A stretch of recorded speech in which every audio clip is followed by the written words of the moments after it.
Frank. For anyone who doesn't know me, I'm Josh's best Hi, friend. Frank. Thank you. I can't really like top that speech. Zach reads a lot of books, so very articulate. I don't really have a speech. I just have a list of memories, PG memories, because there's a lot of R-rated ones. I really don't feel comfortable like sharing with you guys. Oh, share, please share. No. I'm walking out of here. Self-preservation. Me and Josh, growing up, as pretty much a lot of people that we're friends with, we were inseparable. We were truly brothers. If we weren't hanging out with each other every day, we were hanging out with each other every other day. And it got to a point, like, if I ever went to a party without Josh, the first thing that was ever said to me was, dude, where's Josh? And vice versa for him, because everyone knew Frank and Josh as one word, you know? We would do, and it's not even like we did a lot of stuff, like we would just do random stuff that was ever thought of at the time. Whether it was playing, we were so into Rock Band. I don't know if you guys remember Rock Band. I'm so sorry, Lynette, because all she probably heard was probably a whole bunch of times of me banging on the drums. We were so into it. I had the drum set, Josh had the guitar, and in his room there was like a banister on the ceiling, and he would put the microphone above the rafter so Josh could play guitar and sing at the same time while I was on the drums. For fun, we would go if we were ever bored. Like, there's honestly nothing to do that night. We would get in one of our cars and we would drive up or down the parkway and just get off at a random exit and try and make our way back home without going on the parkway, which is so stupid and wasting gas and money, but like, you know, we were dumb. I mean, we would listen to like, we were really into Mitch Hedberg, and I made him a very Josh mix, and it was like, just like Josh music. You guys know Josh, so it's all like Limp Bizkit and like, you know, like break stuff, and it was like stuff he was like, yeah, man. We had our the Frank and Josh sing along CD. We would do like, if there was like a songs like that had like dueling vocals, like I would do one part, he would do the other part, and like if there was ever like chicks in the back seat, we would do it to try and impress them. But like in reality, looking back on it, it was probably the most corniest thing. He always had this thing that would annoy me so much. I know like I'm very social, but I'm like a really bad public speaker, and I talk way faster than I think. So like I'll be like always saying and he would go shh right after I said and my ADD head would just like lose train of thought, and he would have that stupid Josh smile like got you. Oh man. We love to party. There's a couple party stories I think I can say. There was one time where we were going to Rutgers Fest, and if anyone doesn't know what Rutgers Fest is, it's where pretty much Rutgers, like the city of New Brunswick, it shuts down. Bands come in from all out of town. They play a big concert, and there's parties in the streets for anyone who goes to campus there. It's a great time, right? Oh. So we were going to Rutgers Fest to go see a band brand new. Now our buddy Jamie had a place there because he went to Rutgers. So me and Josh were like, cool, we're gonna go to Jamie's, we'll get drunk, go see a show, have a good time, right? Perfect. So we get to Jamie's, and we're drinking, having a good time. And I barely remember this, but there's like this chick there, and Josh's like, dude, I'm gonna knock it to this chick. And I was like, cool, dude. He's like, I'm not gonna make it to the show. I was like, okay, man, I'll go to the show, I'll be back later. He's like, all right, have a good time. So I go to the show, I have a good time, I come back, I'm like, hey guys, you guys see Josh anywhere? And they're like, yeah, he's upstairs. I was like, oh yeah, I can't wait to hear what happened with this chick, blah, blah, blah, blah, blah. I get upstairs, and Josh is passed out. So I'm like, hey, can you get your friend out of here? I was like, yeah, sorry about that. Friends out. There's one time where we partied up in Staten Island. There's a picture that you might guys saw of him wearing like a picture of abs, and it says The Situation on it. It was like a Jersey Shore party. So we dressed up like weirdos and went to this party, and we're having a good time, you know, whatever. And I left to go get like a bagel or something. And it's like 3 o'clock in the morning. I get into a car accident. I text my mom. I text Josh like, hey, we got in a car accident. Josh is obliterated. So Josh is really drunk. So what does Josh do when he's drunk? He goes into the kitchen and starts making everyone at the party, including the mom that was there, pancakes. Because he was so stressed out, and the only way to like calm him down was to do that.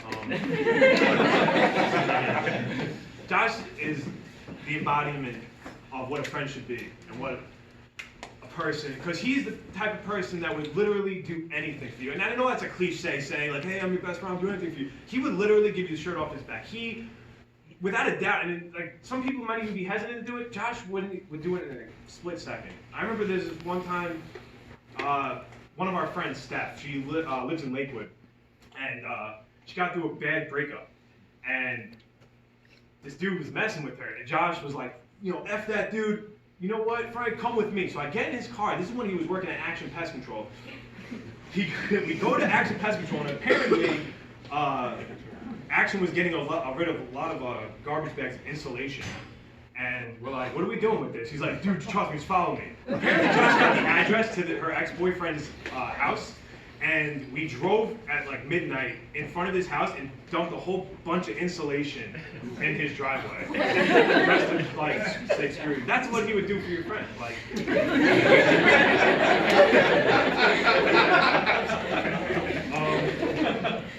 Josh, as much as Josh would do anything for me, I always took his advice for better or for worse, that he knew what he was doing.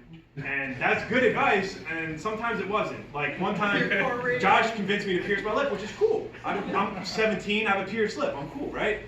Well, Josh told me to gauge my lip. Oh. It means making your lip bigger. So now, I have a beard to cover it up a little bit, but I have a hole in my lip now. It's cool though, because every time I look at it, I think of him, so. There's one time with the stereo. We're going to a concert. We're going to a concert in the city later. I have an Acura, like Japanese car, whatever. It was my mom's car at the time. And we're going to this concert, but I got a new head unit. I couldn't wait to put it in. I had Tronics off Route 9 in like South Toms River to get it put in. He's like, dude, don't worry about it. I put a head unit in my car. I could do it for you. I said, awesome, perfect. This is great. Saves me money. So I park in front of his house and open the door, and he's putting it in. He takes out my old head unit, and in the back of the old head unit is a whole bunch of wires. And he looks at the whole bunch of wires, and then he takes out scissors. And then he cuts all the wires through. And I was like, are you supposed to do that? He's like, yeah, dude, I did it to my car. I said, okay. So he, yeah, so I was like, you're not supposed to do that. And he's like, yeah, dude, I did it to my car and it's cool. Well, Josh also never liked to admit when he was wrong. So, and I don't know if you guys remember Josh's determined look and like smoking a cigarette. He's like, I want to tell you that he messed up, and he's just like, no, I got it, bro. No, it's cool. I was like, all right, well, we're running late for the show, so I gotta go. He's like, okay, we'll do it at some other time. I said, cool. So I get in my car, I turn the key, and I go to shift, and I can't shift. Apparently with these Japanese cars, if you touch the electrical things, you can't put it to shift. So I had to like, yeah, it's kind of messed up, but it was cool. But that's just, you know. It was funny, but I went to Tronics later to get it like professionally put in, and they're like, yeah, dude, there's no problem. There's just, I don't know why, there's a whole bunch of wires cut behind the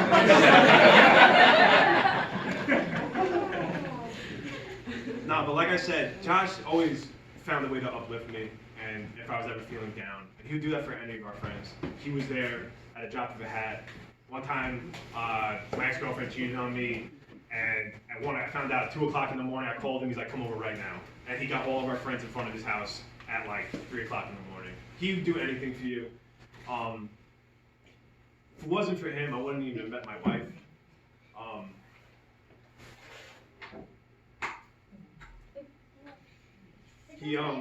I was really down and out, and he's like, dude, come over. I'm hanging out with this chick you was seeing at the time, and she's bringing a friend. And I was like, I don't know. He's like, I'm hanging out with the chick you was seeing at the time. And I was like, nah, I don't want to be a third wheel. And he's like, no, she's bringing a friend. And I was like, she hot? He's like, I don't know, man. Just come over. And I was like, okay, cool. So I go over his house, and like the creeps that we were, we MySpace Sarah before I even met her. And then so I hit it off with Sarah, but me, I'm a dude with no self-confidence, and Josh is always the guy to pick me up. And I remember one time seeing Sarah at Rita's. I don't know if you remember this. Sarah used to work at Rita's on the boardwalk, and there was a bar across from Rita's on the boardwalk. So we were sitting at the bar because now we know Sarah. We're gonna say hi to her. And I'm at the bar, and she's working, and Josh is standing there talking to me. He's like, dude, just go ask her out. And I was like, no, dude, I don't know if she likes me. And it was just like, now mind you, I'm not like 14. I'm like 20, like 19 years old, 20 years old. So like 21 actually. So like he's like, dude, if you're not, then I'm gonna go talk to her. And Josh went up to her, and he tried to do his sweet, Josh. Trying to smooth, like, so what do you think about Frick, huh?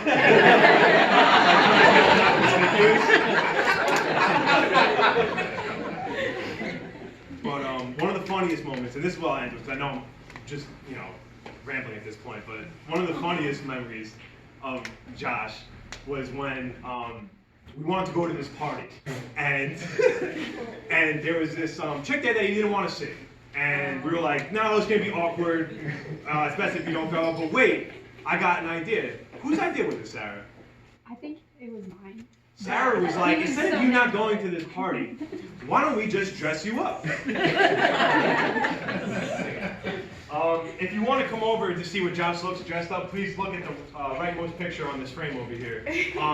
Pretty much what we dressed him up in was It was a disguise. It was a disguise. It was a Belle from Beauty and the Beast wig on him, with a scarf on him, and a hat. And we called him Gavin Porter. He was my cousin from Jersey City. Now, Josh, Jersey City accent. Worst. I was gonna try and replicate it. You'd be like, I'm Gavin Porter from Jersey City. For whatever reason, Josh, Gavin Porter from Jersey City. Anytime Josh had to do like a New York accent, because Josh would always make fun of my mom. Not make fun of her, but do an impersonation of her. My mom's from Staten Island, well, I'm from Staten Island, but my mom's from really Staten Island. My mom, and anytime he impersonated my mom, he'd be like, Frankie, what are you doing? And I'm like, dude, my mom doesn't sound like this. But he was Gavin Porter from Jersey City. And he was my cousin. And we went to this party, and it worked. No one recognized him. All I kept saying was, dude, no one's gonna see through your stupid accent. He's like, what are you talking about? Josh was a best friend, a brother. He loved his friends, but he loved his family even more. And you can see that with everyone here.